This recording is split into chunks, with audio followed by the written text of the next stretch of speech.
අපි සැලකුවාට පස්සේ ප්‍රොපොසිෂනල් ලොජික්ස් කියලා ලොජිකල් කනෙක්ටිව්ස් කියලා જાතියක් තියෙනවා. ලොජිකල් කනෙක්ටිව්ස් වලින් තමයි මේ ට්‍රුත් ටේබල් එක හැදිලා තියෙන්නේ. අපි සැලකුවොත් not කියන එක not එක ලියන්නේ මෙන්න මේ විදිහට. and එක සැලකුවොත් and එක ලියන්නේ මෙන්න මේ and එකේ මැද n අකුර තියෙන්නේ. අපි n අකුර තියෙන විදිහ සලකලා බලන්නකො. and එකේ n අකුරේ හැඩයට තමයි මේ ත්‍රිකෝණයේ කුඩ කොටසක් වගේ ගන්න තියෙන්නේ. ඒක මතක තියාගන්න පුළුවන්. and එකේ උඩ එකෙන් තමයි මෙන්න මේක එන්නේ කියලා. ඊට පස්සේ අපි o සැලකුවොත් o එකේ r අකුර උඩු අතරේන තියෙන අන්න ඒ වගේ එකක් තමයි මෙතන තියෙන්නේ. ඊට පස්සේ if සැලකුවාට පස්සේ if and if සහ then කියන දෙක සලකන්න පුළුවන් මේ තනි ඊතලයකින්.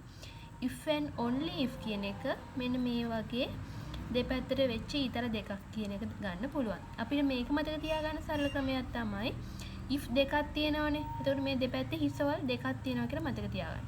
not එක අපි දන්නවා, and එක දන්නවා, o එක දන්නවා, if දන්නවා, if and only if. ඒ ටික මතකයි නේද? ඒ ටික මතකයි නම් අපිට මේ logic table එක truth table එකක් ලියා ගන්න පුළුවන්. p කියලා එකක් දීලා තිබ්බොත් p ට තියෙන්න පුළුවන් true and false කියලා දෙකක්. එතකොට අපි not එක සැලකුවොත් not එකේ මෙන්න මේ not p නෙවෙයි නම් false. true එකට false වෙනවා, false එකට true වෙනවා.